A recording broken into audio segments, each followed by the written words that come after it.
Yeah? Yeah, no, we're good. Oh, no, maybe we're not. I'm gonna replace the batteries anyway. But all right, we got 5 minutes before we make sure everybody's on here who wants to be on here.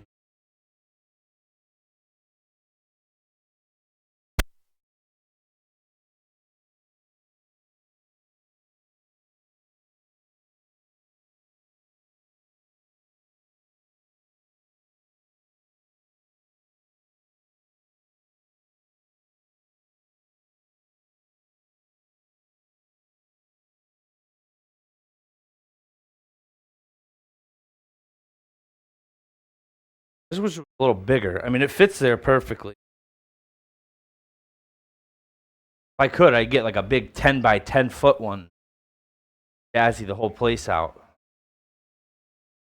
Can't tell, like, kind of like Third Strike. Yeah, definitely. All right, so we might as well get this started. Yeah, that looks good. All right, guys, what's up? Your pal on Borderline here. Got Jeffidus on the cams. Thank you very much again for that. And yeah, this is the arcade maintenance seminar. So today we're going to be going over things about your arcade cabinet, mainly candy cabs, but this will apply to like the classics as well to an extent. Anything JAMMA really, and it's going to be basically a kind of a rundown from like getting your first cab, showing up at your door, all the way to getting it running, playing your first game. Actually, maybe I think it would be a good idea also to like things before you even get to that point. Like if you're in like looking to buy a cab, one thing that I've seen a lot of people do that or actually don't do that they should do is, where is it? Manuals.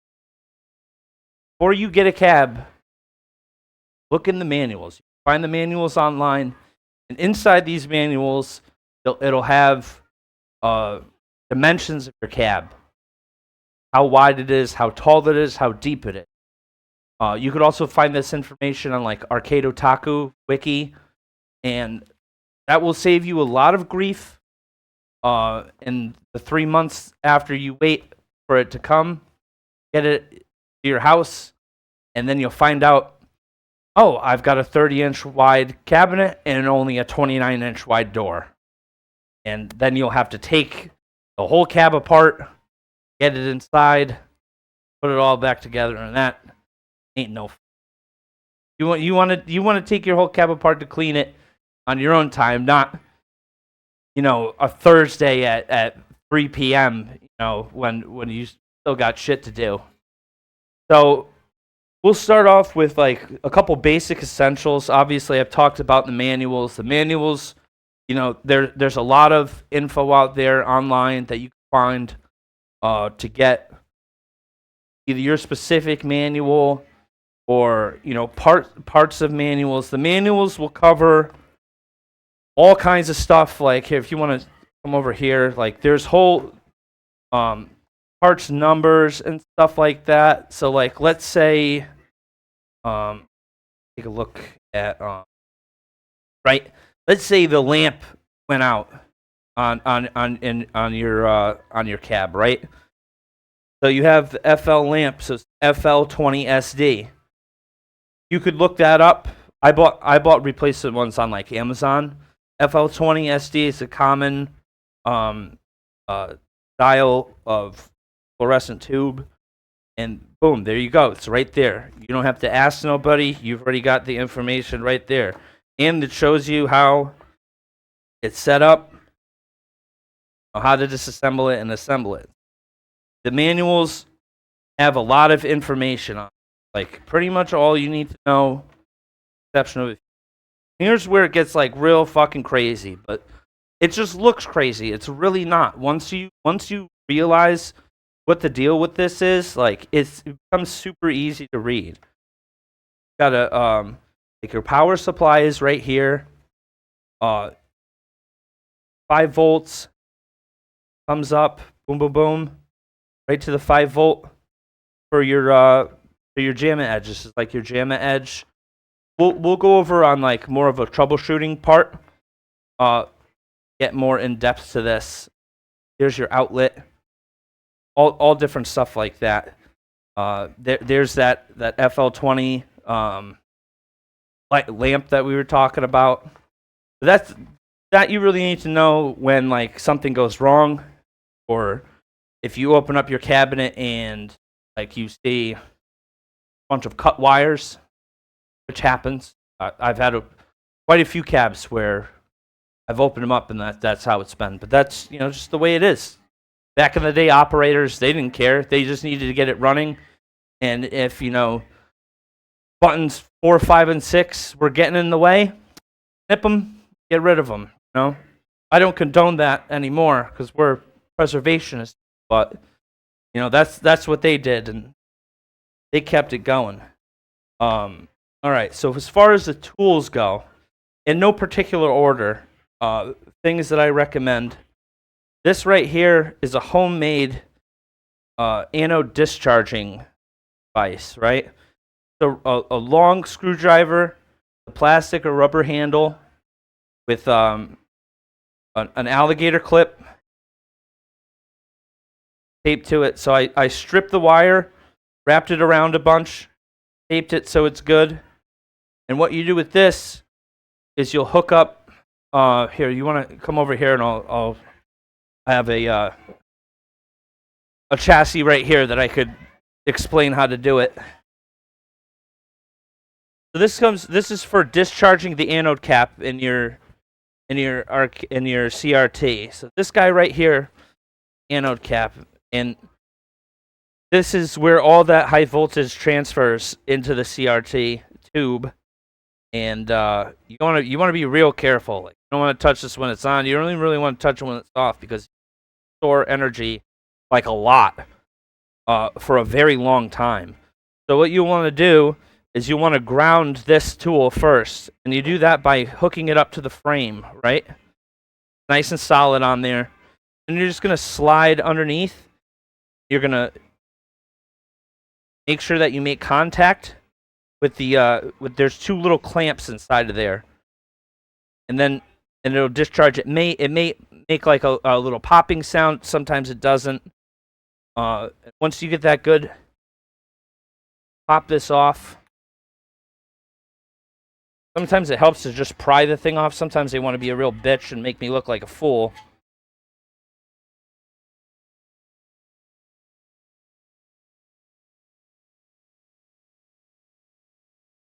Right, boom, just like that. And then when you're done, you're going to ground it.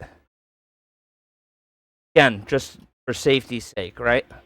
But we're getting a little ahead of ourselves. Now you know that's what this tool is for. That's why it's important. This tool will keep you alive. Do it. Very important, right? Okay, some other more simpler tools. This guy right here. Right here is a potentiometer adjustment tool. So on your chassis, on your remote board, sometimes even on your neck board, depending on the chassis, you'll have potentiometers, and those are just little like voltage, like kind of regulators that could adjust. So like your pin cushion, red gain, blue gain, green gain, cutoff, vertical linearity, all kinds of different shit. And for example, right here on this MS825, got red bias or cutoff. And they basically look like these, but they could also look like these. They come in many different styles. But what this tool allows you to do is to go in there. Naturally, and adjust the pot while not being conductive. Like, yeah, you may be looking at it and be like, hey, that's just like a Phillips screwdriver slot.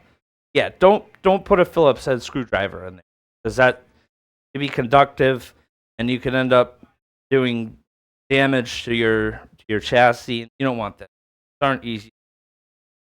Not easy to fix either. Really fuck stuff up. All right, so we got that. Let's put that down. Got that. Another important tool, multimeter. Want to get a multimeter with nice and very skinny, sharp, not sharp, but like, you know, good fine pointed on it. Because the stuff, some of the stuff that you'll be probing could be pretty small. You want to be able to have that fine adjustment. For example, Naomi, JVS, these pins. This is the back of it. This is what thing, but like to be able to probe in here, you could just jam this in there. With the bigger pins, you won't be able to do that. Right? JVS, like down here, those fit in just as fine, you know, and they'll stay. Right? So we'll go over how to check for voltage and how to use this multimeter later on. That'll be covered in the course today. Obviously, Phillips head screwdriver, freaking one of the most important things.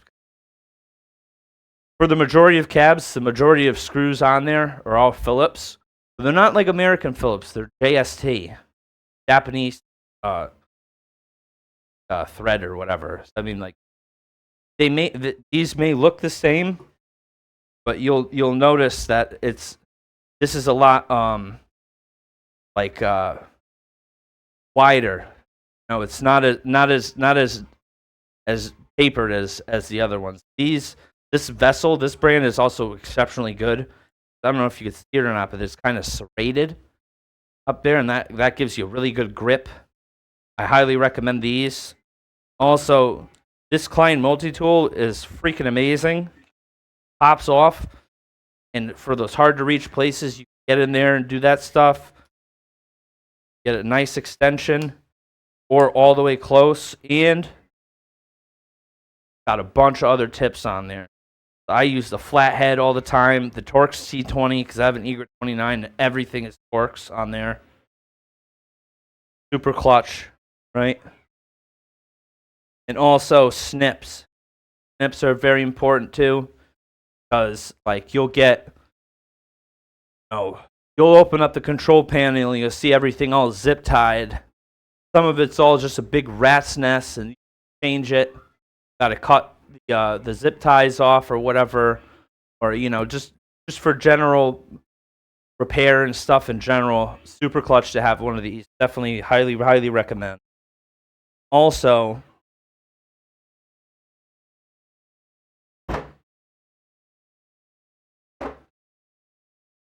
socket set. A little sloppy, but that's okay. Don't judge. Socket set's super important for like your control panel, taking apart the carriage bolts that tie the control panel down. Basically everything that has bolts. Definitely need that. Changing panels. Some instance, changing the little instruction slip marquees. Those are bolted down. Also, like in the actual marquees, some of them are pretty tight on there, and they're tightened with. Another honorable mention, be like an X-Acto knife for cutting shit if you have to. Yeah, and that will basically kind of cover everything, like really tools that you want to have. Right?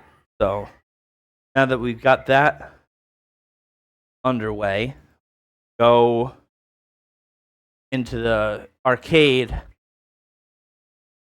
We'll check out how the chassis is connected to the tube and the wiring harness, so that we could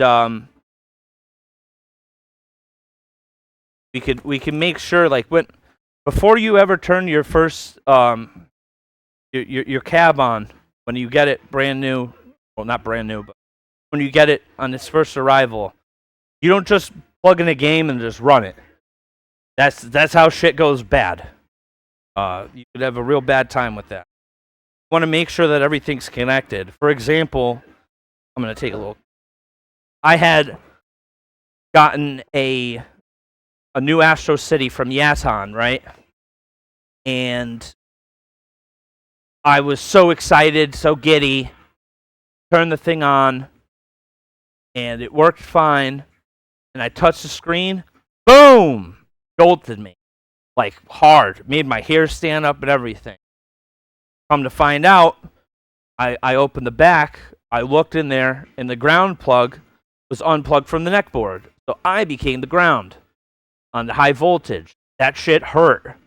Not fun. It could be deadly. Not even joking. Like, seriously, it's not like you gotta be fucking frightened for your life, but definitely you want to respect the voltage and the electricity that's going through a lot, and it's very harmful to your right. So there's a few things that you want to check on here. Like this is an MS929, and this is kind of pretty standard setup here, and it's got generally the same shit that you'll find on almost every chassis, but in a nice little pretty package, and it's available right here for me to show you guys. So first we're going to go over like the general like base of the chassis and the components on it. Like right here, this is the flyback. This is where it makes that power, that high voltage, and that shoots that all up this red line here. This is your anode wire into the anode cap, which goes onto the back of the TV, right? And these two little prongs, there's a hole in the back of the tube. They prong right in there, boom. That just sucks it right down, right? Want to make sure that that's, stuff not dusty and dirty, or it won't suck it, like have the suction, right? So you definitely want to make sure that that's connected, right? And back to what I was talking about before. Oh, my grounding plug was not plugged into the neck board. This is the neck board. This right here is where you plug the neck of the CRT into, right? Very gently. You want to make sure that you do it very gently. And right here, this pin, silver pin right here, is the ground. That will be on the back of the CRT, and you'll be able to see it. Definitely want to make sure that that's plugged in, right? Obviously, you can see there's connectors in here, and another wire that goes down, fly back. These pop off. Want to be a little careful. Carefully make sure. I need to get use my potentiometer tool to pop that other side because it's pretty close.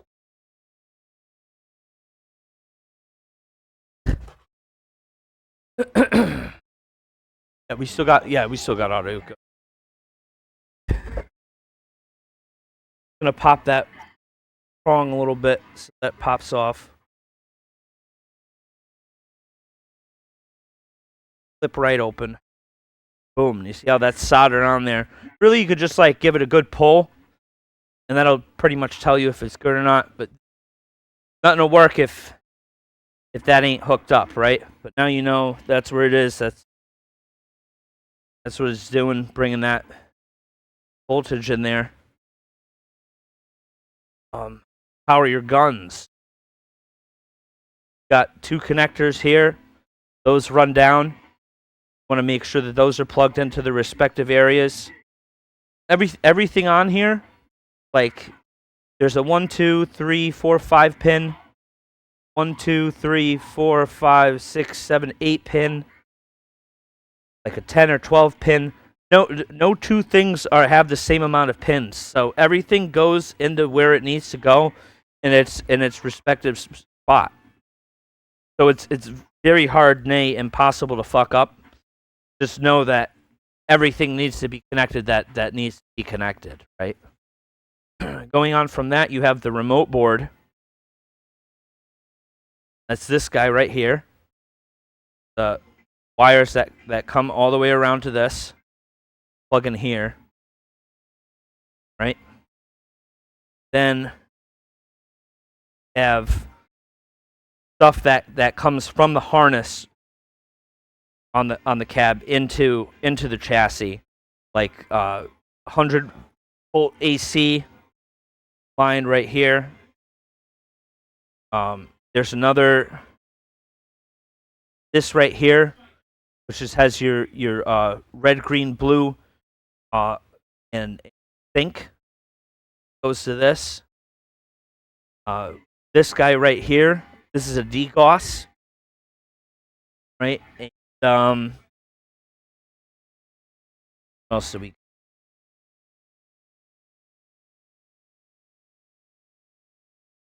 This also has something, but we'll actually look inside of one that's already hooked up, and you'll be able to see kind of basically everything in there. I don't know how well it's gonna look, but we'll do the best we can. Want to take a look in there and see? Remember, I was talking about this is your AC. EGOS is right in there. Another power. That 3-pin that I was looking at before that I couldn't figure out. And you have this side in here. Probably be better.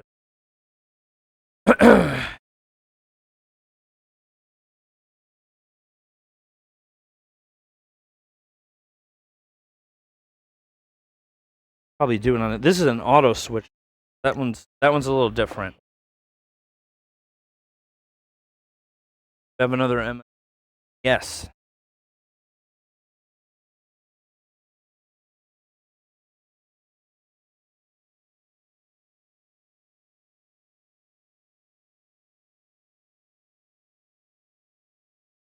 Yeah.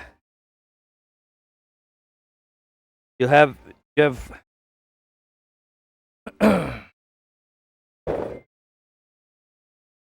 dirty as shit. There's this right here for yoke. That one there is also for yoke. And if you look over here, you'll see the difference. There's this thing right here, right? There's this. What this does, as opposed to that, you'll have 15 kilohertz, which is standard resolution, and 24 kilohertz, medium resolution. You'll have to do on this chassis, pull this off and put that on there, and then that's how you get your 24 kilohertz. With this chassis, this has what's called an auto switcher, so that'll switch that itself. Pretty rad. Nice quality of life improvement. And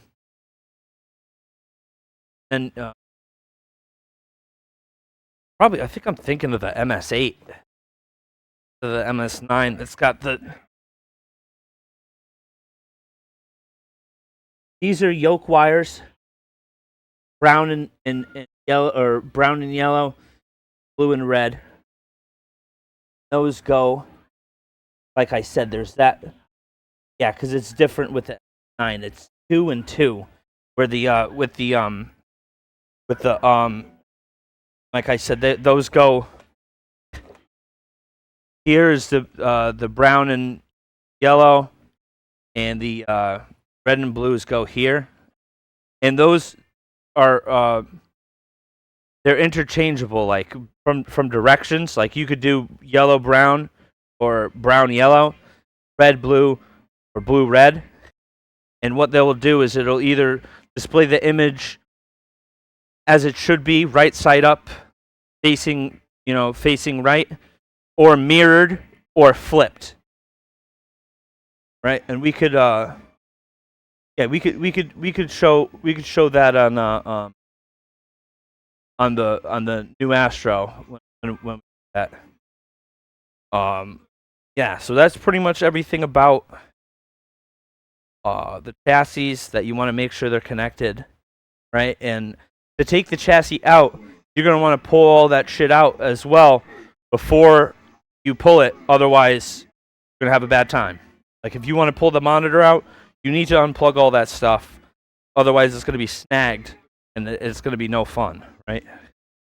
Some other things to go over for like just the basic getting your cab like up and running. Before you plug in a game, you're going to want to use your multimeter. You want to find out the voltage, right? I'm going to show you how to do that right now.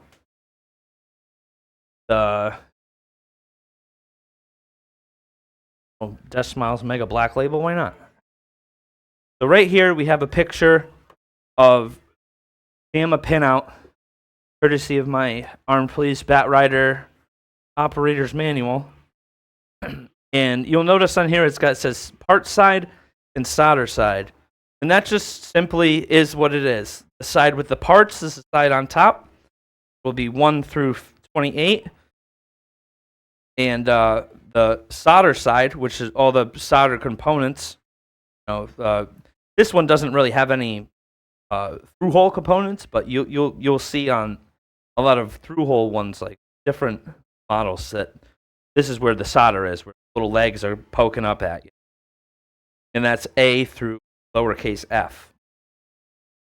So as you can see, on both the part side and the solder side, the first 2 pins back and forth are ground. 3 and 4 and C and D are both 5-volt, right? And 5 is not used on this, but also sometimes it's used as -5, and some games take it. Not many do. Well, we won't get into the -5 part anymore today. Maybe in the future. The 5-volt is power to your video, your controls, and all that stuff. And then you have 12-volt on pin F and pin 6. Right? That's your audio. The audio it could differ. You could have like 12.4, 11.8. It ain't really going to matter too much. What you really more care about is the 5-volt being as close to 5.0 volts as possible for your JAMMA game, right? JVS is a different setup, which I don't think I'm going to get into. I might get into it today, but I won't get as in depth into it as I will the JAMMA stuff, right? So also on here you have H and 7, right? And there's this big black bar. That's called the key, and that's so you know how they're referring to it in like a picture form. On this, you'll see there's that big missing gap here. This is the key, and that's how you know everything to the left of here. Ground, 5-volt, 5-volt, nothing, and 12-volt. Sometimes it's 2 12-volts. It all really depends.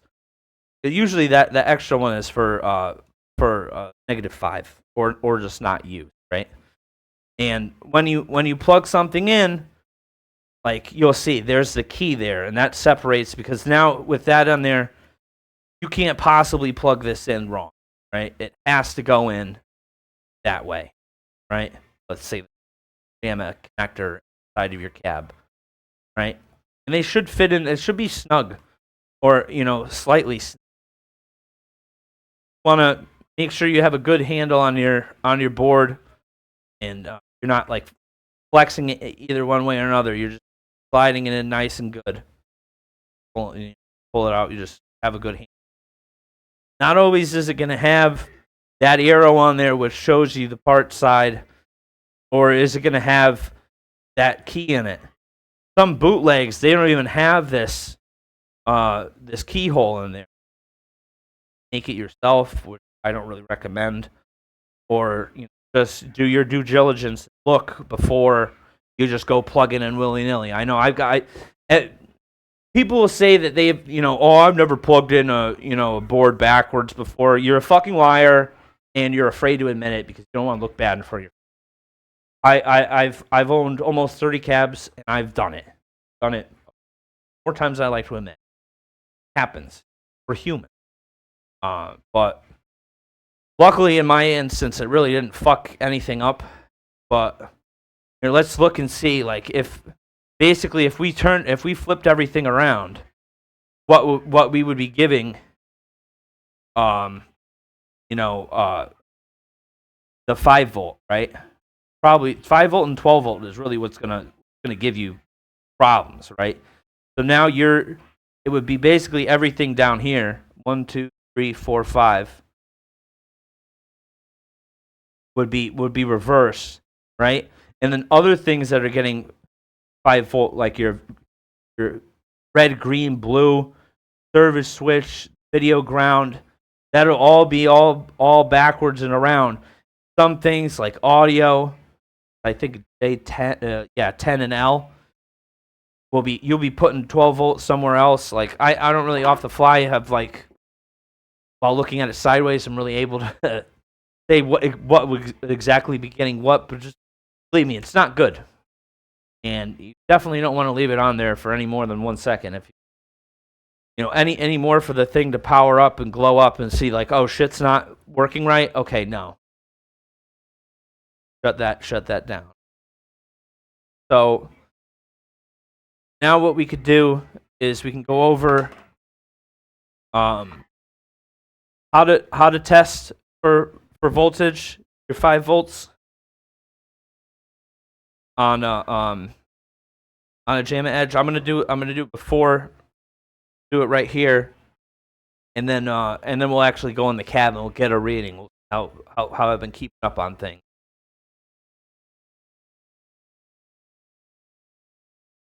Oh, that's. Didn't realize how much talking this was. Probably really should have come up with like a whole outline. I'm just kind of winging it now.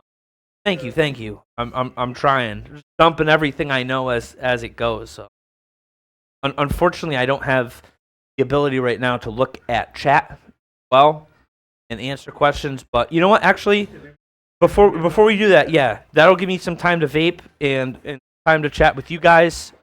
And we'll see what's going on. If anything, who knows? There could be nobody here. Yep, and that's just exactly what it is. It's just one bot. All right. Okay, fuck them. Yeah. It's also 12 o'clock, so and a Sunday. Everybody says you guys better be at church, not like us, fucking sinning over here over some arcade hardware. All right, so what we'll do is every the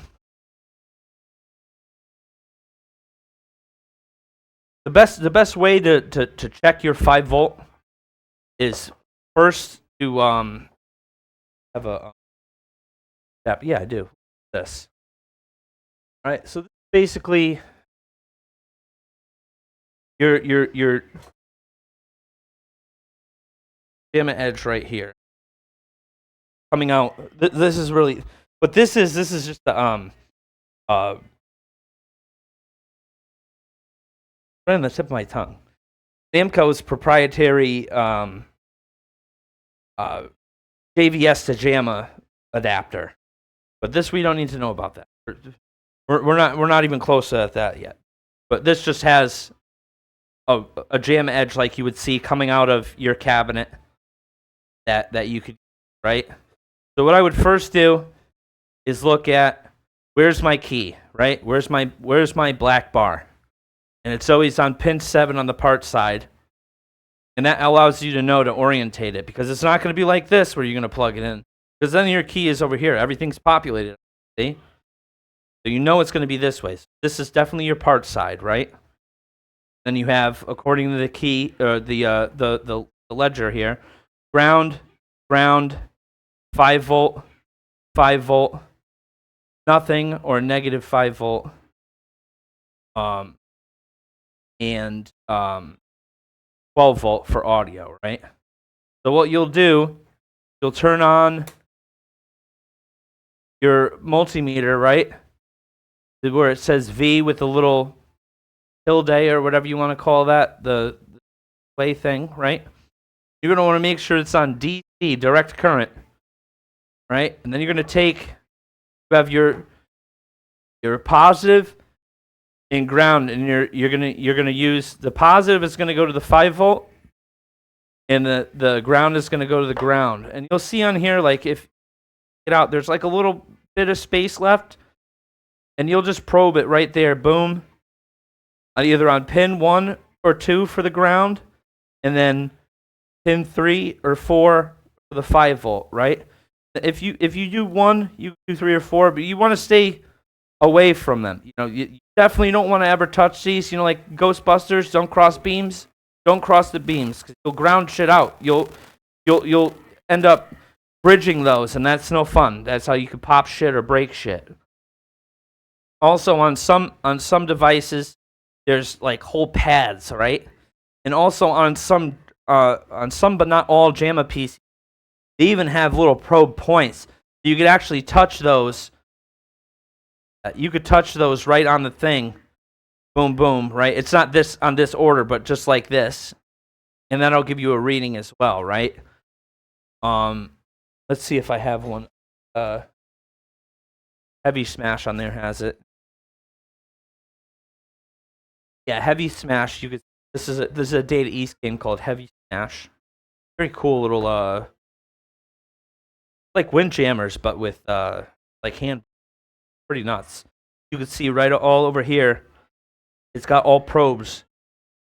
So while this is plugged in, you could run 5 volt right there, boom, and your ground, and it'll give you a reading, right?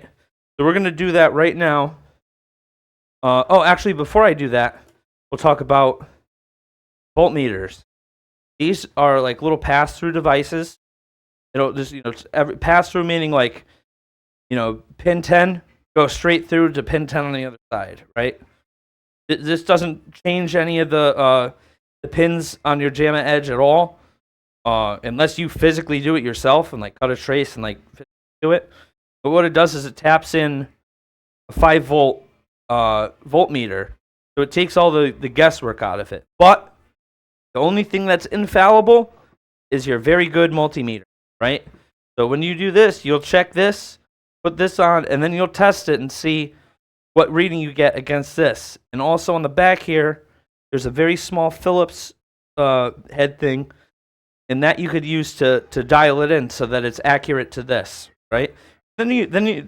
I'm not saying this is pretty much obsolete, but you won't have to this will help to ease doing that instead of having to open up the thing, probe it every time, And you don't really need to check your voltage every time, especially if you're just playing the same game or even something on the same board set. Like if I put in a cave game, a CV1000 game, B or D, like Escaluda, Death Smiles, Mega Black Label, Dodonpachi Side Iojo, anything like that, it's all running the same voltage, right? And whenever I said to 5, I could pretty much set it and forget it and swap games as necessary and be cool. But then when you get a game like let's say like an IRIM M72 board, right?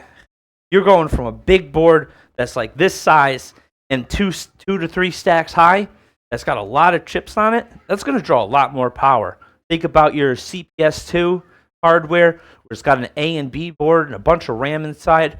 That takes a lot of juice, way more than this small little guy, right? So you're definitely going to have to check your voltage to make sure that you're not, taking out. What's 5 volts on a CPS2 is like 5.4 on one of these, and that will brick your shit. It will be out of cave board. Very, very sad. So what you want to do is when you take out that game, you'll want to lower your power supply, and what you could do is gently from your whatchamacallit, your JAMMA edge. Just stick these two in here. That's why I recommend the skinny one. And just be very careful to not let them bridge. And then you could turn them on. You could turn it on, and it'll give you your reading. And then you could use your potentiometer tool to adjust the voltage up or down so that it's 5 volts coming out of the JAMMA edge, right? And then power it down to remove it. And then that will give you a good baseline. So you know whatever you're doing right now, you're getting the 5. And the worst thing that you do after that, by plugging a game in, is undervolt it. Undervolting is really not going to do much, especially for the little bit of time that you're doing it, right? So now you have your default 5 volts. Once you plug a JAMMA game in, or any game for that matter, it's gonna create a load, and it's gonna draw all that power, and sometimes it draws more power than just that little bit. That 5 volts from your power supply. So what you're going to have to do is accommodate for that and jack it up a little bit. That's why I recommend, say you got to check for 5 volts from the game itself, or the JAMMA edge itself, as opposed to right from the power supply, because things have a power draw. They draw a certain amount of power. So it might take 5.1, 5.2 volts from your power supply get to 5 volts on the JAMMA edge for the game. And there's tolerances. They say you don't want to go any higher than 5.2. Don't be that guy running your 5.2. Please, 5.1 like absolute max. The ideal thing to do, stay at 5 volts, 5.00, or as close as you could possibly be. If you're 5.04, that's cool. If you're 4.96, you're also cool. Some games have a little less tolerance than others. For example, Taito GNet, games like Cyvariar, RC De Go. I don't know, but anything on the GNet, the way that works is like it's got to be like 4.98 or 5 or 5.02, or somewhere in that area. Or it starts power booting, boot loops over and over and over again. It doesn't have enough current voltage for it to start the game, right? So now we're going to test out how to check in real time for voltage.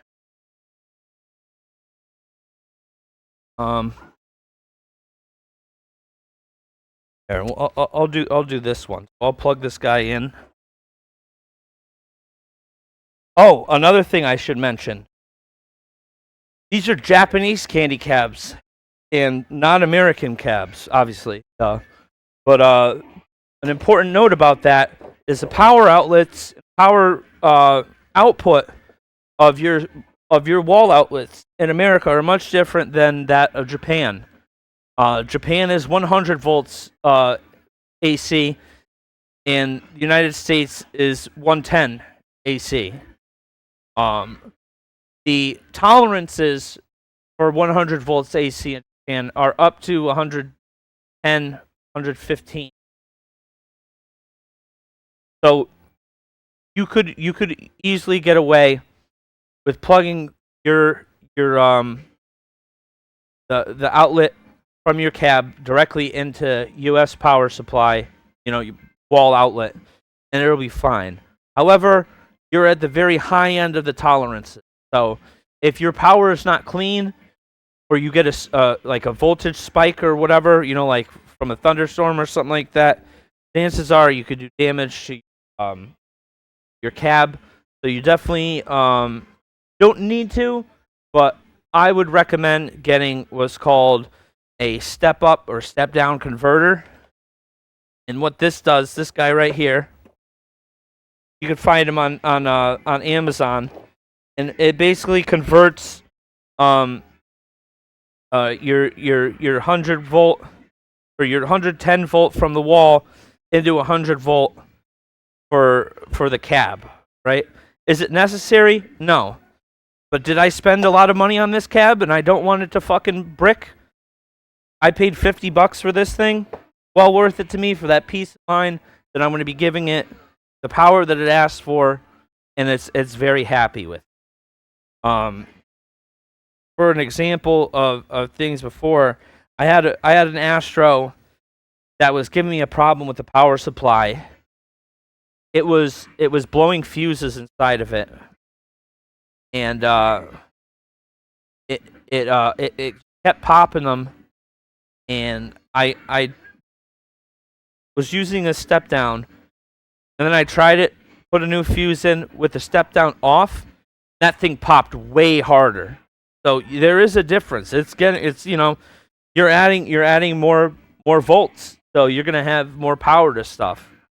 So it's gonna put more strain on your components and things like that. I'm not saying you have to do it, because you definitely don't. There's no question about that. You don't have to do it, but I would recommend doing it, because we care about our shit. We want it to last as long as possible and not be under stress.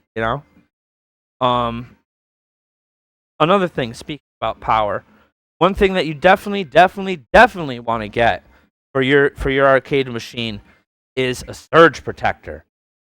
Definitely want surge protectors. High joule rating, over 2,000 joule rating. I think my Furman's they're like audio power conditioners and surge protectors, and they do like 4,000 joules, which is plenty. It's just that added thing of safety on there, because we live in New England here, and there's bad thunderstorms. People drive like shit on the roads. Motherfuckers always be driving in the telephone poles and busting shit. So the power can go out. There'll be a fucking big surge, and it'll brick your shit, and it's no good. I heard a freaking horror story. This guy, he had like 70 to 80 arcade machines, all these classic games. He didn't have surge protectors, and there was something like that happen. They hit a surge. I'm just gonna grab my vape real quick. They hit it. They got a surge, went through his house, and blew tubes out. It literally blew tubes out. And the few that he did have on surge protectors, they were fine. I'm not going to say it's not going to guarantee you that that your shit's going to be safe in a catastrophic event like that, but it definitely helps. And this stuff, doesn't grow on trees. You can't just go to Walmart and buy this shit. It's hard to come by, so you definitely want to do your due diligence and providing everything that you can to make sure that these things run smooth, right? Okay, so let me I contained it all in here. And I'm gonna test the voltage on this one, just because it's the get it, because I have a JAMMA extender in here, and I could actually just pull that whole thing out. What are you playing in this? Ooh, Batsugun. Yeah, we'll go on this side. I'll be able to actually pull this bad boy all the way right up in here.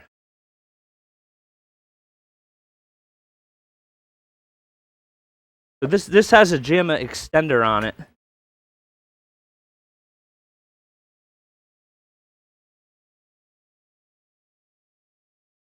Allows me to, like, as you can see, like the Egret 2s, they don't really give you too much to work with over here, but it's still doable. But for ease of showing you guys, I put a JAMMA extender in here. This has all that extra shit on there. Oh. But yeah, this is all done up. If you're wondering what this is, Batsugun doesn't have free play on this ROM. There's a free play ROM, but I don't have it. So what I did, pins 10 and 11 is coin up and start. I think it's 10 or 11 and 12, something like that. I don't know what it is off the top of my head, but I just bridge those two together, so whenever you press start, it'll coin up as well, so you can play the game without having free plays. Little brute force way to get what you're getting. So let me power So under here is the power for that guy. There's a little switch underneath. You want to look over and yeah, I'll pull this out. On the back of the Astros, and almost every cab. Oh shit! Sorry. There's a power switch right there, right? And in the instance for the Astros, at least, there's another power switch on the power supplies, and this is your there's one of a few different types of power supplies. Obviously, you can see by the paint and disgustingness. This was from Yatson, right? And you've got power switch here as well.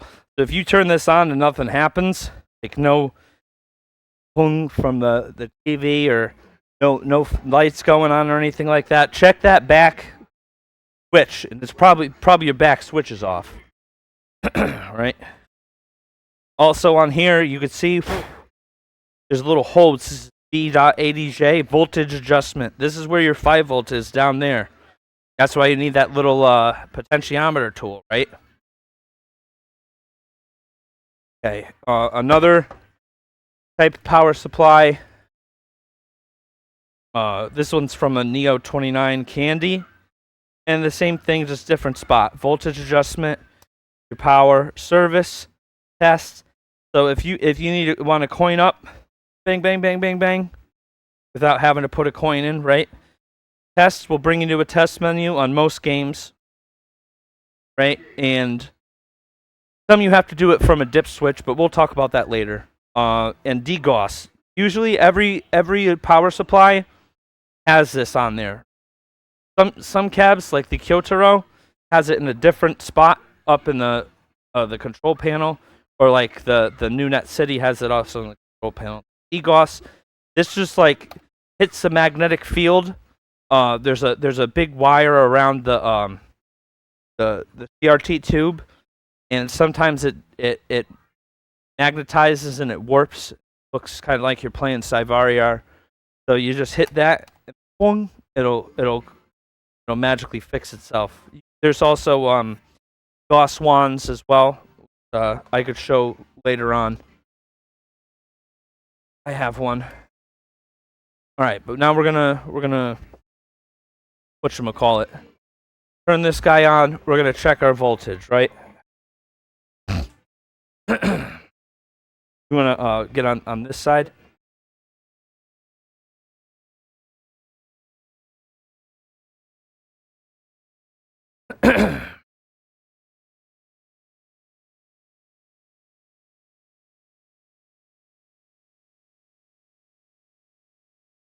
Oh hell yeah! Let's say it's BLOS Bowie. That's a hard name to pronounce, but welcome, dude. Thank you for stopping by. All right, so we're gonna turn the game on, and we're gonna check our voltage. This is how we're gonna test our voltage. Right now, it's saying 4.98 at the JAMMA edge, right? But I also know that's not entirely accurate, but that's all right. And remember, we consulted our manual for the pinout, right? And all JAMMA pinout is standardized. It's all the same.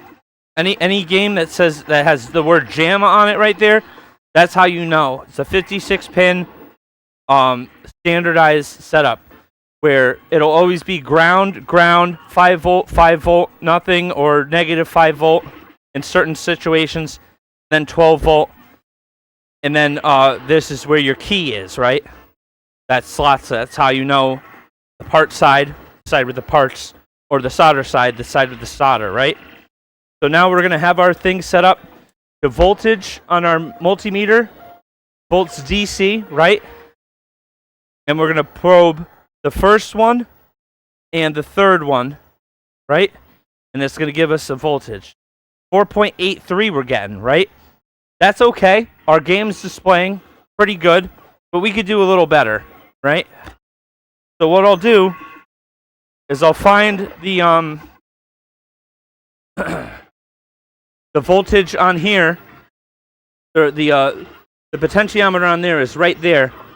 So what I'll do is also, while very carefully probing the probes and looking at things, this is where it could be helpful to get a second pair of hands. I'm going to go 1 and 4 because that's the easiest way for me to do it. Making sure not to bridge anything, right? I'll adjust clockwise, going up, right? 4.94. Now we're even better, right? We could go up a little more, but that's fine. This is good enough.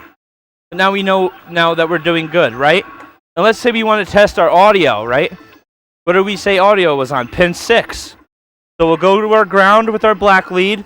Then 1, 2, 3, 4, 5, 6. 13.2. That's pretty high. But hey, it works.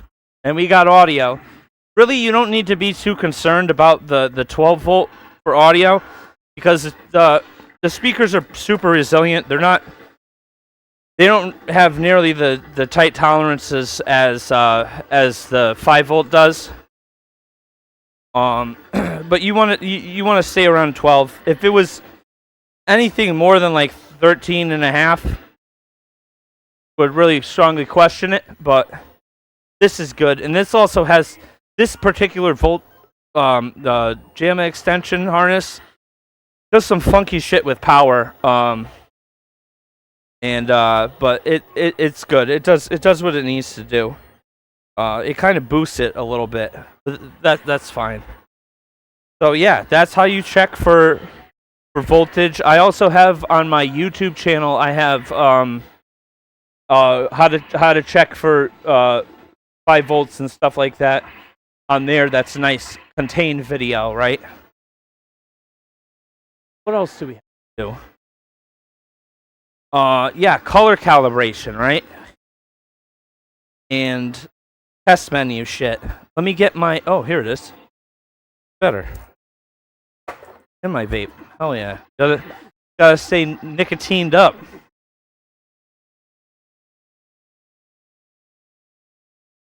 Fix you arcade stream showing. Hell yeah, dude. My pleasure, man. Somebody's got to do it. Everybody talked about it, but ain't nobody put their money where their mouth is. I'm doing it. We're making it happen. All right, so in this particular cabinet, it's not on the power supply. There's a separate spot, and it's all laid out for you. Service switch, test switch, your volume potentiometer. And this also has a thing to go from mono to stereo, but not all JAMMA games come in stereo. And also you need an amp depending if it's line-in audio or amplified audio. If it's amplified, you don't need an amp. You just plug it up. There's a special connector to plug it up. But Batsugun doesn't have stereo audio. We're not that cool yet. Also, I don't believe, the test switch doesn't work on this particular JAMMA board. The way to get into the test menu on this board in particular is, I believe, dip switch 1, pin 3, and we'll flip that. And boom, we've got our test mode, right? And in test mode, you could input check to test your buttons, make sure that all your buttons work. Dip switch display, which will show you what dip switches are selected on. So if you end up having a problem with your dip switches, like where one's stuck in a certain position and you can't change it, that doing the dip switch display will allow you to diagnose that issue. And then you have the sound check. And also, all in one, you have your red, green, blue, and blend of white, along with the crosshatch, right? And that is important because that'll allow you to calibrate your monitor. And as you can see, this monitor is pretty fucking well calibrated. So there's a whole bunch of different shit, and I'll go over you. You could stay right there, Jeff. I'm just going to bring over the chassis remote board and the whole chassis to show you all the different parts on this particular chassis, which is MS929, right? And all the things that you could adjust with it, right? So starting off with the most basic shit, which is on your remote board, which in there is right there. A little difficult to get at too, but in Astros it's right here inside the control panel, right? You have H size, which is your horizontal size, and that'll make the image wider or skinnier, right? Horizontal position will adjust what position it is, right? So let me move those and you'll be able to see, right? This one's H size. This is also rotated. So normally this would be turned sideways. So it's doing it vertically, but really the orientation, it's because of the orientation of the monitor. So even on a vertical game, horizontal is still horizontal for the monitor in Yoko orientation, which is horizontal, and then there's tate, which is Japanese for vertical, right? So that increases the whole size of the image horizontally, in this case vertically.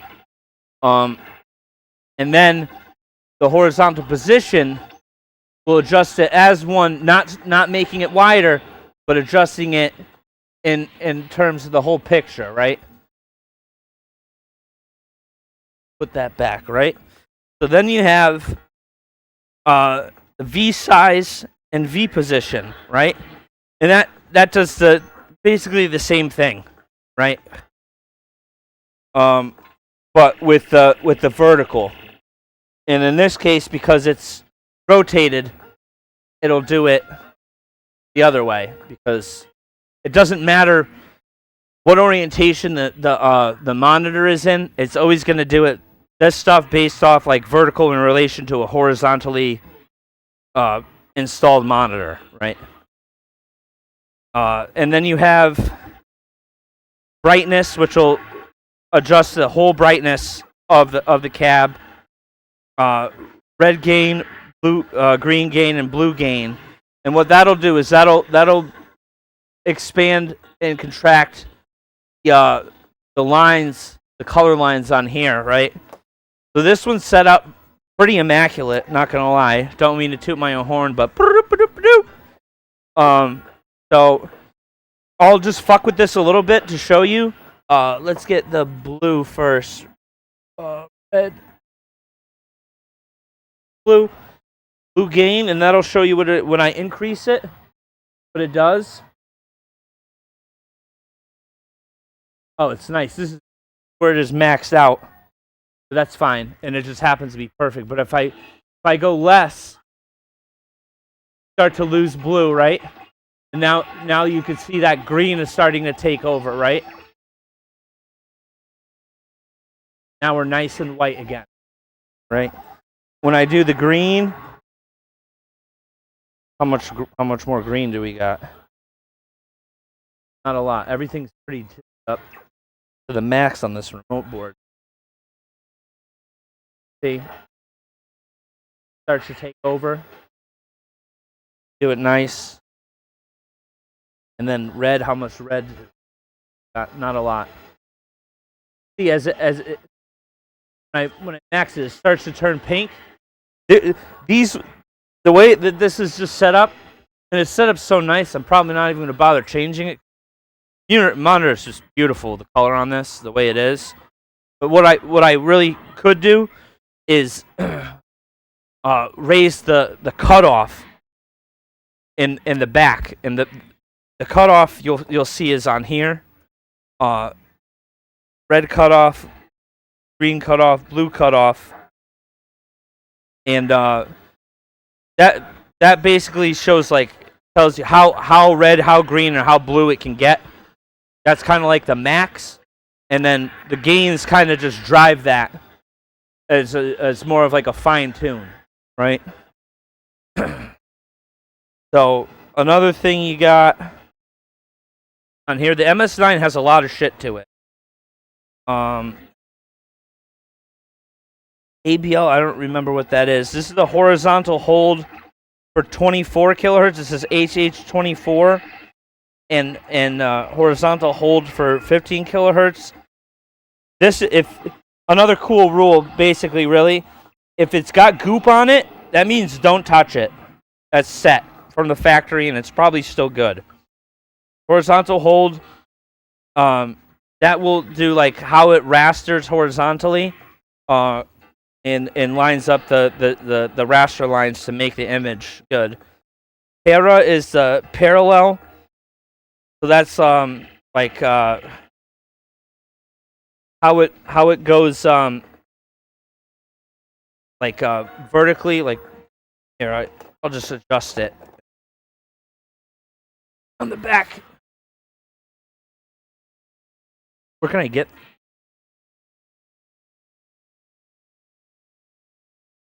Hold on 1 second. You get a screwdriver.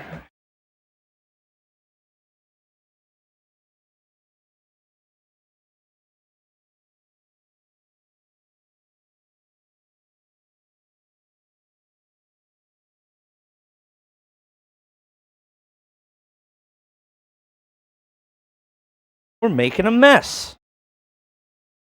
Place was so clean last night. Now it's all fucking ripped apart. Leaving the lights on really shows I got a vacuum bad. I'm gonna probably wait till after like winter's fully done, because we've just been tracking in that dirt. It's no matter what I do, dude. I sweep it up and vacuum it up, and then I like look back and like I've just put more on my shoes from behind. So once they stop with the sanding of the roads and all that shit, then it'll be good. I'll do a nice deep clean.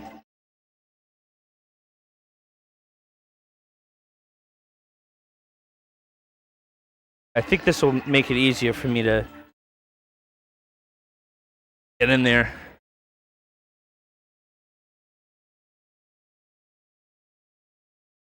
Yeah.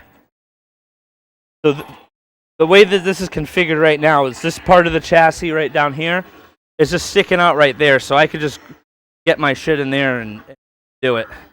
There's just a little cover for me to remove, and this cover is like super clutch too, because if you're taking any of these bolts off, like for this cab has a rotate mechanism, but which you take off these wing nuts. If you accidentally drop them, it'll drop into this little catch basin, and it won't drop on your nice, beautiful $1,000+ Boston PCB, potentially breaking it and shorting pins or something, and being very sad after waiting so long. I waited 3 years to get that board.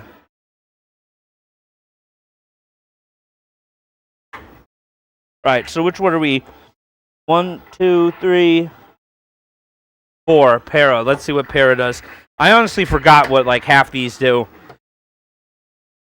3. 1, 2, 3, 4.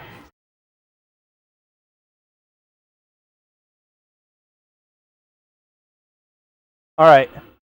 So that moves the image, as you can see. So the parallel lines. And you just want to make sure that they're nice and flat and not all fucky, right?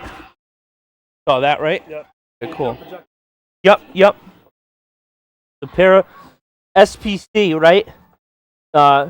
That's the pin cushion, right? This one's a pin cushion for 24 kilohertz, but this one has the goop on it. That's already set. I wouldn't fuck with that, right? HS Lin horizontal sync linearity. Let's fuck with that and see what that does. 1, 2, 3, 4, 5, 6.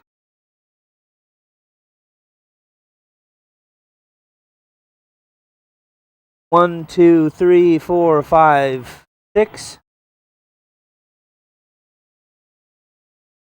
Okay, see? That's the size of lines in space. Notice how these are smaller on the ends than the middle.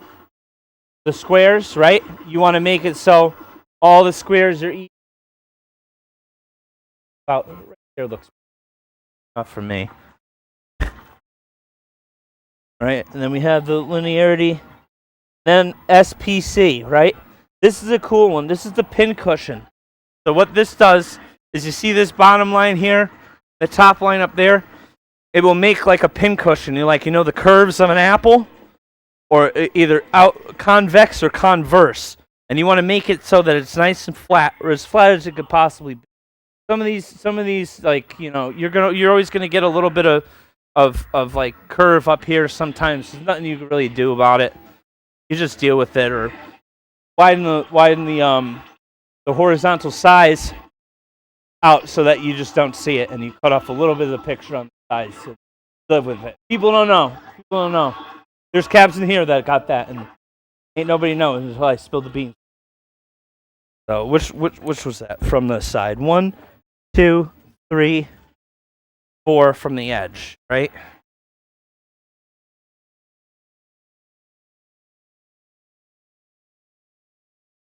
One, two, three, 4 from the edge. That's not it. I miscounted. That's the trapezoid. Or horizontal linear.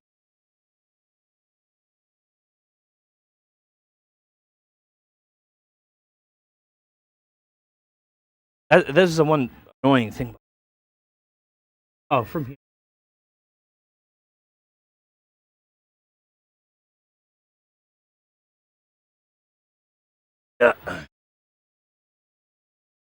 See that? See how the curve is curving like a bell? And then it does it the other way as well? That's pin cushion. That's what that does. I want that to be nice. Flat. Boom. Right there. Perfect. Right? See, nice and flat along there. Fucking microphone was falling. Alright, cool. And then we're in like the home stretch here. Trapezoids. So this is like the picture in relation to like the third dimension, right? This way. See, and we'll show you what 1, 2, 3.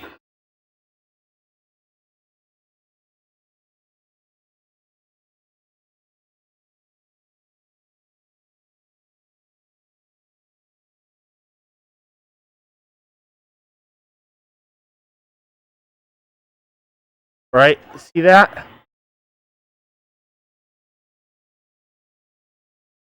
Oh man. That's fucking with your thing there. See, sometimes, remember I said you get that little bit of line in there? To fix that trapezoid. That makes it nice and straight. Sometimes you don't quite do it, but this is old tech, and you probably need a recap, and sometimes a bit more than that, but that's what that does. Then vertical linearity. Excuse me. Woo. That's the second to last guy. I think here. Is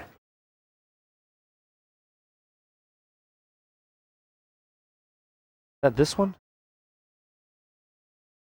Trapezoid. I gotta go.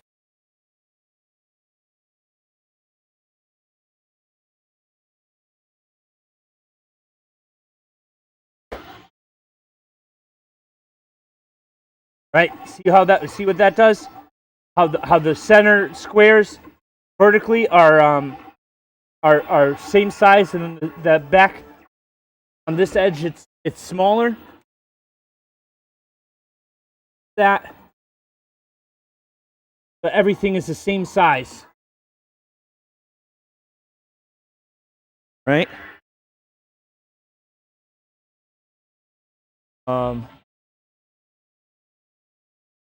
Did I do horizontal hold yet? I don't think I did. All right, horizontal hold. I'm actually going to take us to another cab. that we could see that better. Because it's way easier for me to do on the Astros. We actually do it right here. Oh, no, we can't. MS9.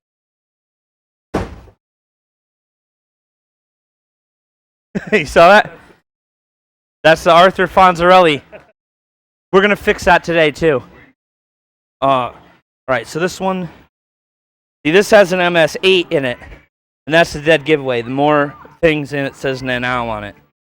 Right, so now you have each size, each hold, right? That's the pot. On this one, there's on the remote board, but on the MS9, it's on the chassis itself. Take a look at the picture. What happens to the picture when I change the horizontal hold? First, it's gonna move to one side, and then it's gonna completely desync. It's moving to one side. Well, it moved to that one side. Oh, I was pressing the wrong. It'll completely desync, right? So whenever you get a picture that looks like this, don't freak out. Chances are it's probably just your horizontal hold. So it's just your horizontal hold, then boom. Then you're good. Right? V hold is the same thing but vertically, right? See it going like that? No problem. Adjust.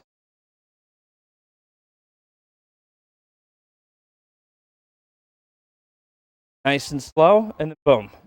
Sometimes it could be really, really fine adjustment that you need too, where you'll be catching it and the thing will be just going like this, or like really slow, and you need to just ever so slightly just get it right, and it'll be good, right? Give me a second. Let me vape up real quick. I'm extremely nicotine deficient. Usually every 32 seconds I'm hitting this thing, so but I'm talking a lot.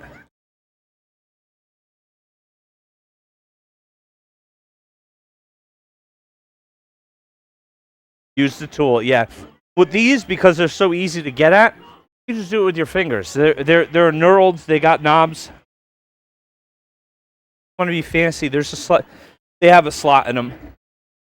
But for like the CPS3 voltage pot or volume pot, it doesn't have one. No slot, just the knurl. So if you're using like the Jason's case, it's really hard to get your finger in there. So what I do is I just like put pressure on it and I turn it that way as best I can. Really, like CPS3 voltage or volume pot, kind of just set it and forget it. Especially if you replaced it, I recommend replacing those because they go bad. Like on this one, you say you're hearing no, you got no volume at all. But if I just go in there and I just touch that pot, boom, we got volume. So it's either like either the pot is failing or cold solder joints, and just reflow will do it. But honestly, if I've gone through all the work to take it out of the Jason's case, I'm gonna replace that pot. That pot's replaced, and that thing gives me no problems. Right? So we've got that. Also, here we'll go into the test menu in here. Or actually, you know what? We'll go back into here. Onto this guy. We'll turn this on, right? And I'll go over some of the stuff on the flyback too. Right? So on the flyback, you have two dials here, right? Focus and screen, right? So the focus is like adjust the sharpness and the blurriness, and the screen is the screen brightness, right? So this, when you calibrate a monitor, the first thing you're gonna do is you're gonna set all your pots on the remote board and on the chassis for gain and cutoff, or bias in this case was what they call it, right to the middle, right? And then the first thing you're gonna do is tune this this screen or brightness knob, right? And you're gonna take a look at there, and I'm gonna move that thing, and you're gonna see raster lines. They're lines that just keep going. Better if here, let me put it in sound check. Right, so now it's black. You can see it real good. and you'll see these raster lines. Let me know when you see them, Jeff.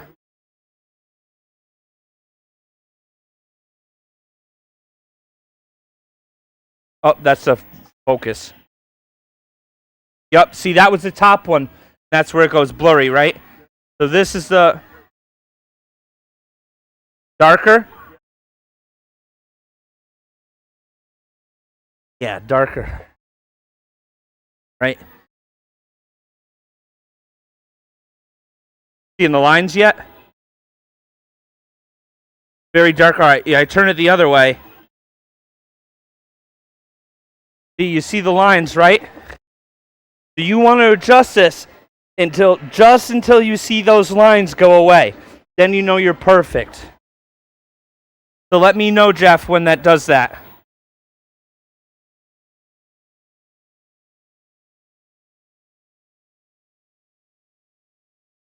Then you're perfect. I could actually go down a little bit too if I wanted to.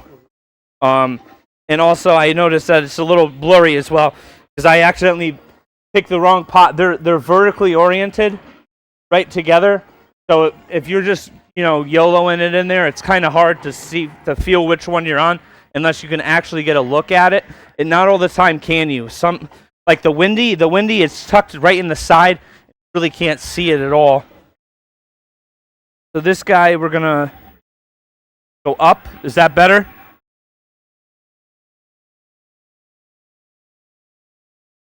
More?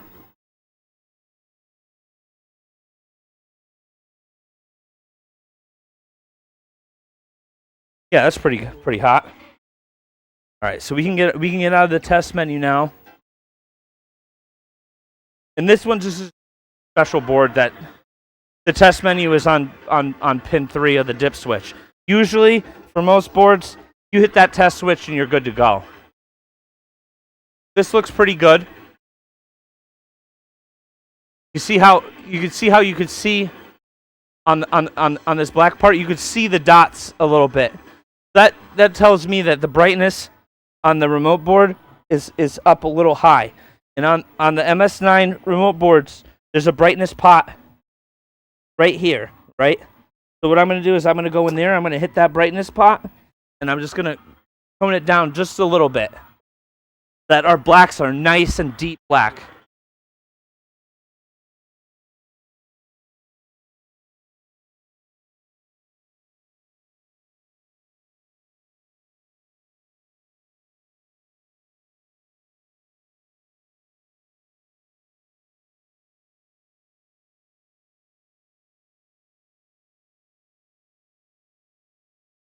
Much better. You know what? I'm going to put it in that test menu again.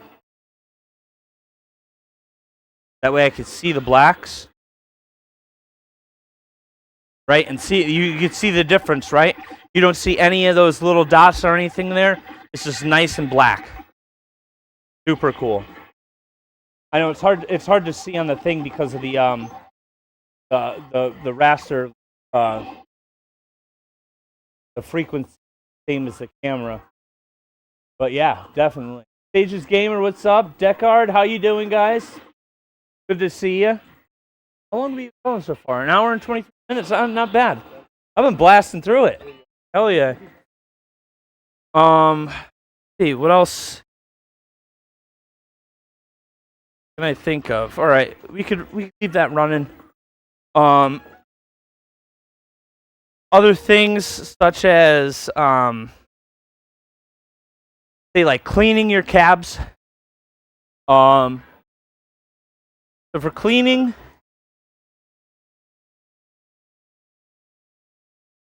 really want to take into consideration the materials that the cab is made out of and the solvents that you're using. So like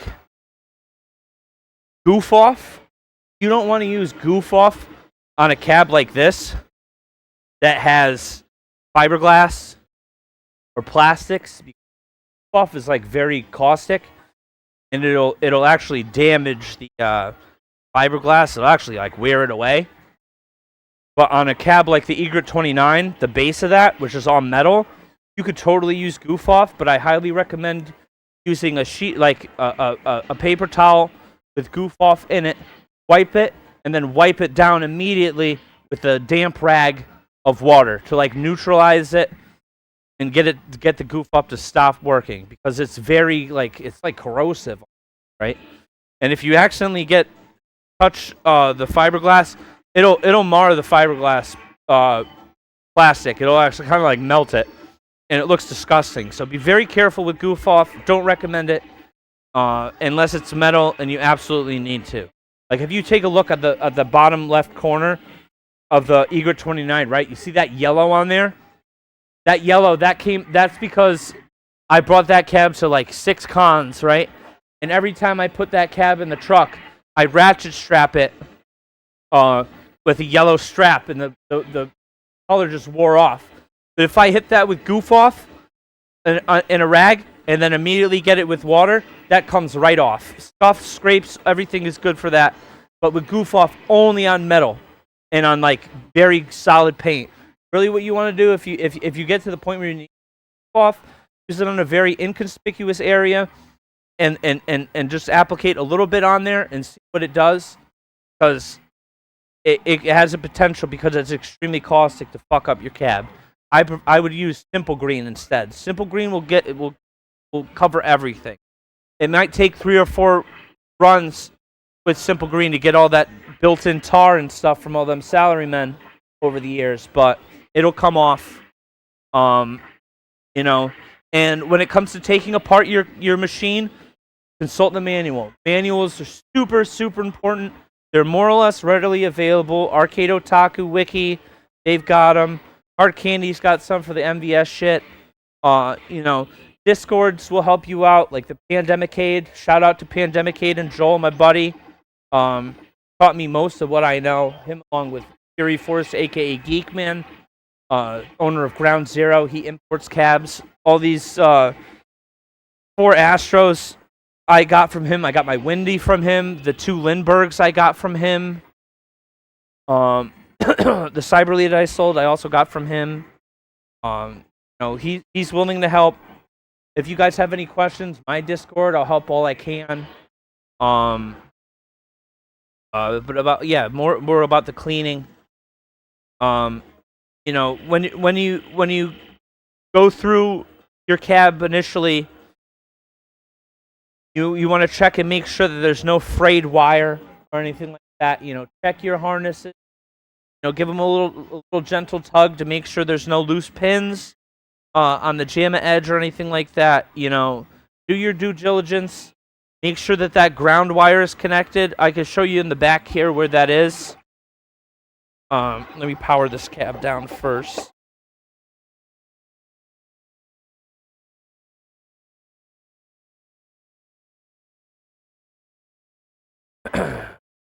Right, so here you have the neck board, right? Gently pull that. You'll see on here, there's this wire, right? This wire right here, and this wire goes right to the tube, and this is the ground. Very important. That plugs in, and hook this up together into the neck, right? That slot goes into there. All this right here is called the yoke. That's around it. That's got these wires going into it. Do not touch that, especially when it's on. You know, the only time you ever want to touch the yoke, the only time it's ever safe to touch the yoke, is after you've discharged the chassis, gotten it outside of the whole tube outside of the cabinet, and you're gonna take that off. Otherwise, don't touch it, because that's all got high voltage going through it too. Right? Safety first, so that you could live to play again. Right? And we're gonna put this on very carefully. You don't want to force it at all.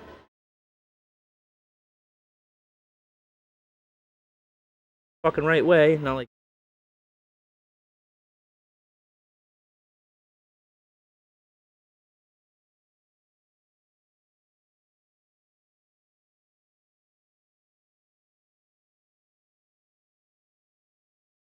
Break my fucking. Right.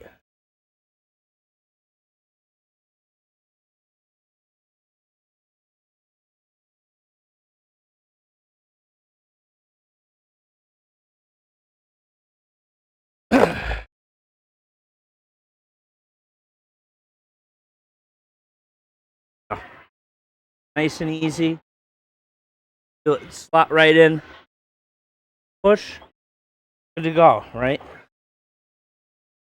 Make sure all connectors, like these ones in here, stuff are all connected, right? Another thing I recommend doing, your fuse. Not all fuses are in the same place. Like this one, the fuse is in here, I believe.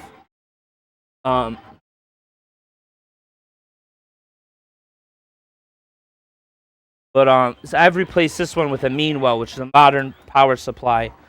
But like the way I will have a fuse here, I could show you exactly what I'm talking about with another power supply. Like this one. Does it? Really? Well, not on this one, I guess, but on the different another Astro power supply, it has another like a fuse like right here inside of a little capsule. You want to make sure that that's just still connected, because that's a dead giveaway. Like if something blew and it was power related, that fuse is the first thing to go. That will give you an indication whether or not that cab was delivered to you working or not.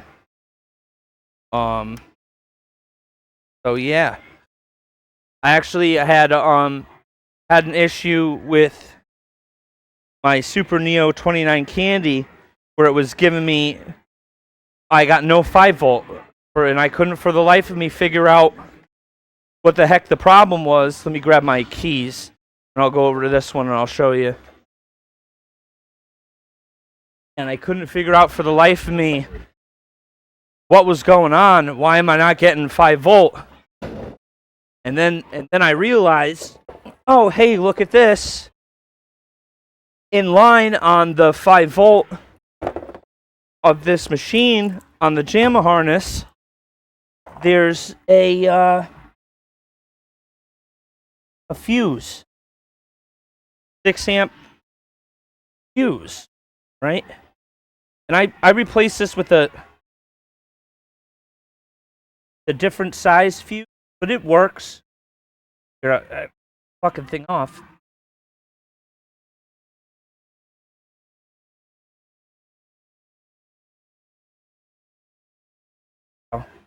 Naturally, the whole thing fucking fell apart, but it was a much bigger fuse, but this is the same rating. Again, why it's important to use your manual. Because guess where I found out the value of that fuse from? From the manual. And yeah, I had to do a little modifying because I couldn't find the right size fuse. But the value is what's important, not the size. Right? So put that back.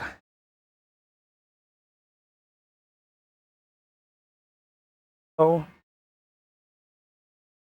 Carefully put that back the way it is. So the fuse, there's always a fuse somewhere for safety, but every cab is different. No two are really the same. Comes to that shit. So we've gone over pretty much everything, I think.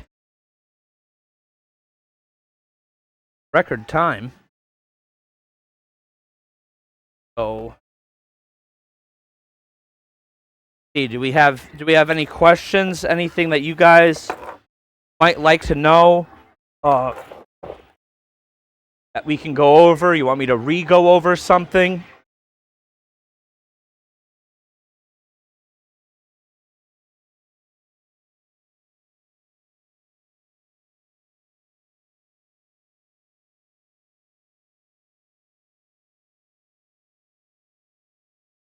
Oh, that's a good idea. Buttons and sticks. So the way everything works is to make the connection, you have one thing of 5-volt, one thing of ground, right? So for example, this button here, button 3, this wire goes to button 3 on the JAMMA harness, and this wire goes to ground. And when you press the button, that completes the circuit and knows, oh, you've pressed button 3. So without ground, button 3 won't work. You need to have the ground and the button wire. With the joystick, you need to have the ground wire. The ground wire goes to all of these with the 5-pin like this. On the Eager 29, for example, that's got leaf connectors, so they're individually hooked up, and that'll have individual grounds. But usually it's just one with 3 more spliced into it, so it'll hit all grounds and then all 4 buttons, all directions, right?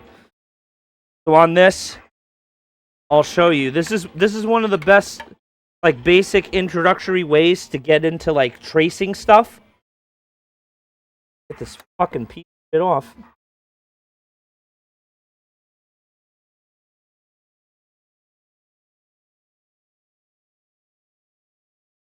Right?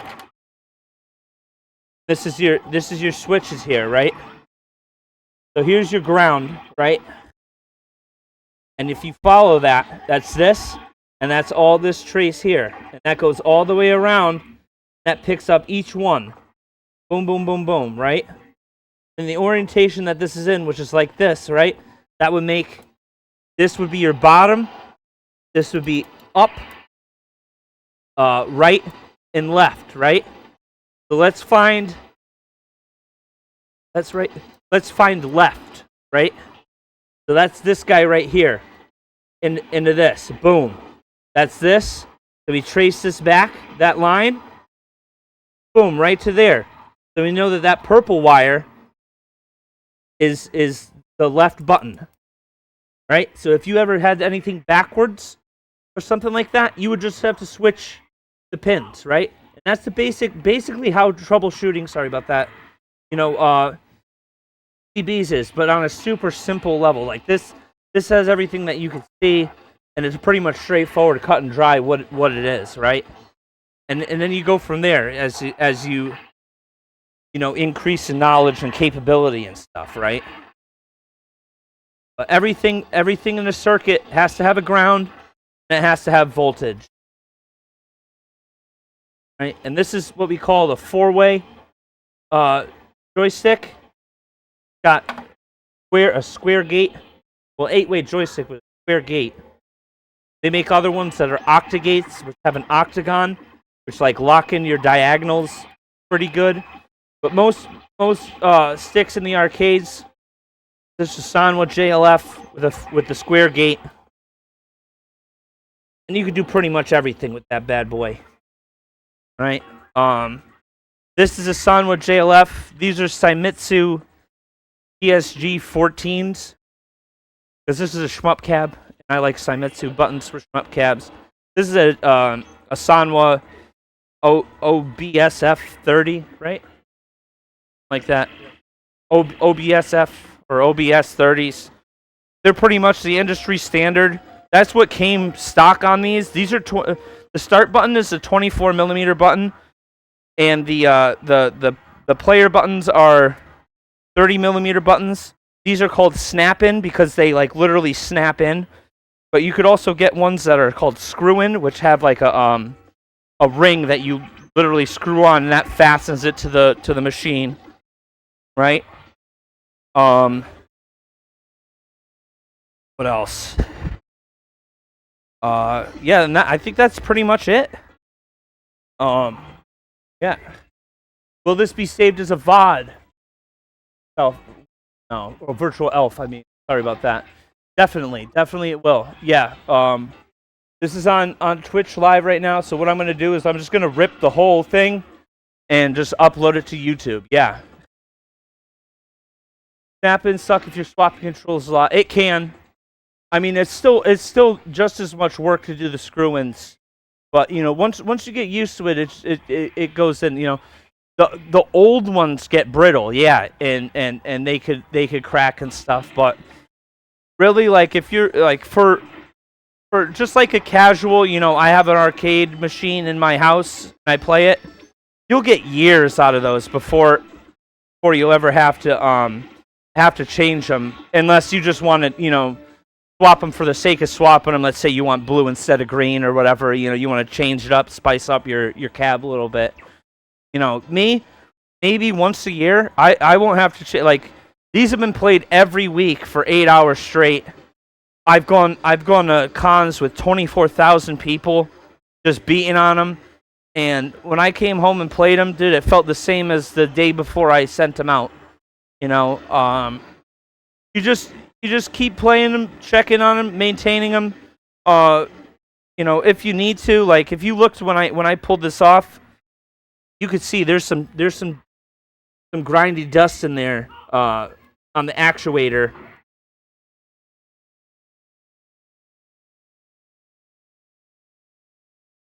Right, you could see all that dust in there.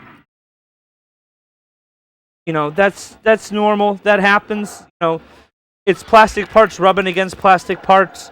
There's dust, you know, that just accumulates in there. Even with the dust cover, dust will find its way anywhere. But this, honestly, it feels great. Ain't nothing wrong with it. I'll get another year out of this at least, even with hard play. You know. And oh, another thing about sticks and buttons. When you buy a new cab, pretty much guaranteed you're gonna need to replace the stick. You're gonna need to replace the buttons. And I would even take it a step farther and replace the harness.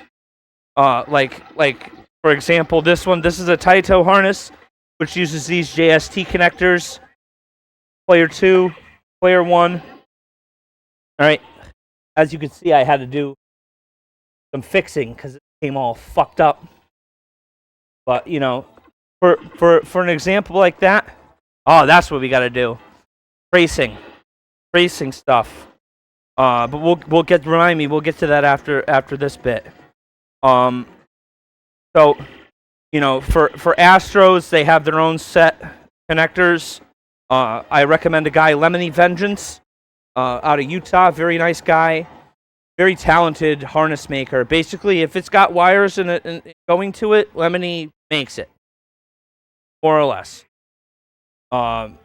You could find him on Arcade Project forums. I recommend if you want to get into this hobby, definitely look into Arcade Project forums. Shmups forums. Arcade Otaku is definitely good too. You know, get out there, be vocal, share your experience, take from the experience of others.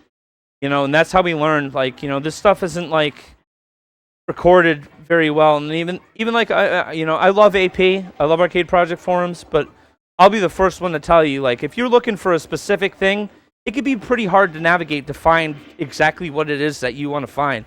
I have a hard time even finding the posts that I've made. Like, I have to dig sometimes, you know. But that's just the you know, the way the structure is and how it is. It's a forum. Things get lost, you know, even in something that you have like that. But that's why we have Discords. That's why we have communities like this. That's why I'm doing this, so that it's a centralized place where, you know, you could find everything out about arcades that I have to share that I know. Right? Like, there's still some stuff I don't know, but I'm going to try to grab people for later seminars like Jose Cruz to help me with troubleshooting seminars and stuff like that. That dude could repair CPS3s. Like, dude, you could play hockey with the CPS3 board and give it to Jose Cruz, and he'll fix it. He'll get it working. That guy does not take no for an answer. But yeah. So yeah, like continuity tests. All right, let's do that. Another important thing you need to do with multimeters, right? And this could work with PCBs. This could work with wires. Pretty much anything like that, right? So we're gonna go in the office, and that'll just make life easy. I have more stuff right there that I could easily do this with.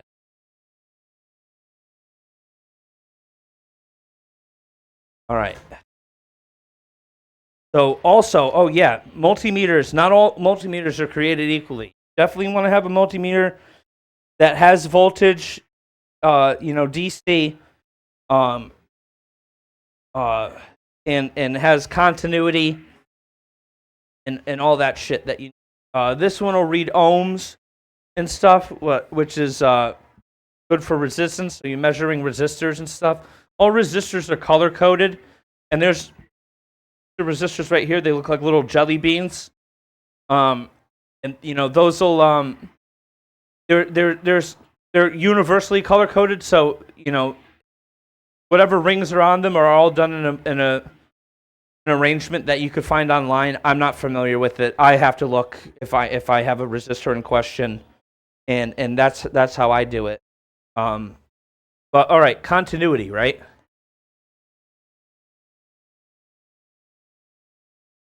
So continuity is used as a tool to find out whether the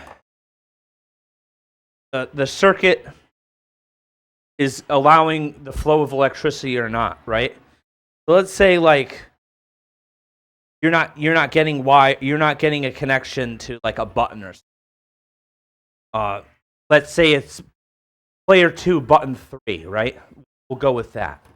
So we'll look at our JAMMA harness, our JAMMA pinout. We're going to find player 2 button 3, right? So player 2 is going to be on the solder side, right? Player 2 button 3 is B, right? So that's 1, 2, 3, 4, 5 from the back side, right? This is the part side. This is the solder side. What did I say? 5. 1, 2, 3, 4, 5, right? So we're gonna go from here, from the JAMMA edge. Actually, first thing you want to start with is from the button itself to the end of the harness, right? And you're basically working the line all the way back, tracing out this wire and where it goes to, all the way up to here, or farther back if you need to. In certain instances, like the be all end all is for a button is here and anywhere on this board, right? For example, it would be somewhere on these resistor arrays. That's usually what controls your buttons stuff. I had the unfortunate fortuity, I guess, is lack of a better. I bought a boogie wing board, not cheap. Turned out, player 1 side was blown out. Unfortunately, me, boogie wing, that is a proprietary resistor array that was made by Data E that can't get anymore. The thing was blown, so I had no way of measuring the distance, because you could really put just resistors in your own array, putting them all together in their different values and putting them in, soldering them in that way. But value, or find the value, give up or find another board with a working one, pull that, and get the values. Not a lot of people have boogie, but the people that do have boogie wing, that people that would actually want to pull those arrays, fragile, end up in the boat I'm in. But anyway, so checking continuity, we'll just do a simple continuity test.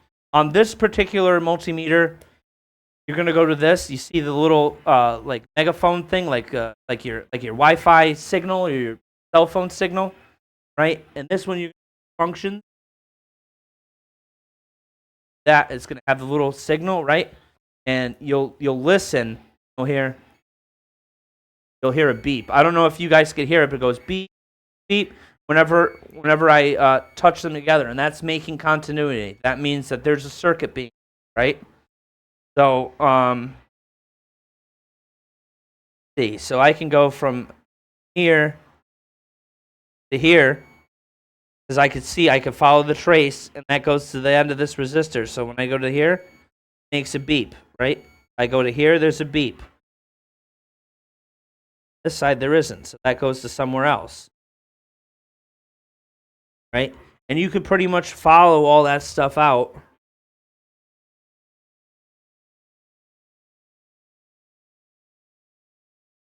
Oh, I'm in the this,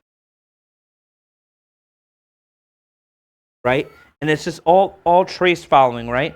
And that's basically like an introductory to like board repair and shit like that. You know, really, if you're having some problem with something down the line, you just trace whatever it is. Let's say you're not getting blue color. The first thing I would do for color is I would check the transistor on the neck board, but that's getting a little ahead of ourselves. Really, like, for simple things like buttons and stuff, you just figure out and go down the line. Like, for here, you'll go from, right, let's go for this first one up top, right? We'll go here to here. Makes a beep. That means that this line, this wire is conductive and conducting the flow of electricity all the way through to that point, from this point to that point. And you can keep going. Once you know it's good here, you can go here back to another thing, right? And just work your way down the line. I had to do that before it was actually the day before Techcember. The December tournament for Third Strike. I had put in all the undammed decoders in the cab, and I forgot that right before the grand opening, when I got that one of the new Astro Cities, that like something was swapped on the directions, right? All fucked up. Like left was up and down was right. So I had to reconfigure all that. So I had to cut them all and resplice them, right? Like reapply them into their respective spots. So what I did was I used the JAMMA pinout, found on the harness which one was which, and did a continuity test to see which one went to which one, and then soldered them to their appropriate things, and then boom, I had working controls. Yeah, that's another critical, basic thing that you could in your bag of tricks for getting shit working. And if you get to that point, and you finally get something working and running that wasn't working, dude, there is not much in life that feels better than feel like the man. Like to get something broken and just through sheer willpower and perseverance, get it working off. I remember my first time, dude. I felt like a god. I'm all that is man. Feels so good. One thing about the arcade hobby as a hobby, it is brutal and unforgiving. Things break. Like, it's hard to find. But for as unforgiving and difficult as it is at least that and then some rewarding. The feeling of accomplishment that you get from making old machines, breathing life back into, it's hard to beat. It really is. And I'm glad that I'm able to share that with you guys. And hopefully this inspires you guys to get in there, get your hands dirty, do what I'm doing and build up a community of your own. Play more Third Strike. Yeah, and get it going, Boy, there's the world's kind of our oyster with this hobby. You could make whatever you want out of it, whatever game you like, get a group together, put it out there and do it. Just go in there. It's fun. Time consuming, it's expensive, but the reward that you get from it, so hard to beat. I've done so many other hobbies. This one I'm sticking with. I really like this. Much as I know, there's still a whole vast landscape. Like, and in terms of board repair, that's a whole nother hobby inside of this hobby. ERT repair, a whole nother hobby inside this hobby. There's a lot to it, and we will grow stronger together as we all learn and share our knowledge, and hopefully have one day everything will be documented as well as I would hope it. And I think that's it for today. I think that's a good place to stop. So thank you guys so much for coming. I'm just gonna check out real quick and see if there's any other questions and stuff, and then after that, yeah, we're gonna call it a day, and I'm gonna get that sleep that I so desperately need. That was a hard 2 a.m. last night, dude. Oh, thank you. Yeah, Data East, fragile. They're fragile boards. Then I gotta do the cleanup. That's the hard part. That's what I hate the most is cleaning up. Yep, and if it's sending electricity through, it'll make a beep. Yep. Correct. Gordostine, what's up? Virtual Elf, thanks for the knowledge. You're very welcome, guys. All right. We're gonna call it. Thank you guys for stopping by. And I'll try to get this this up and running on YouTube. My YouTube is whatever it is. I'm Borderline. The same thing as my Twitch, but on YouTube. If you just type in I'm Borderline with the E's or threes, that's right there. Boom. By the way, there's an arcade team on Twitch. I was part of the thing. Like they made a petition to get like arcade on the thing. They wanted to make it like an actual category, and I didn't see where that went. Honestly, if I paid more attention, I would be on it. But dude, I just been busting my ass like doing all this stuff. Yeah, I agree. We could really use that category. And we had two really good arcade streamers like Stop Streaming, Galaxian. Stop streaming for family reasons and stuff. I respect it.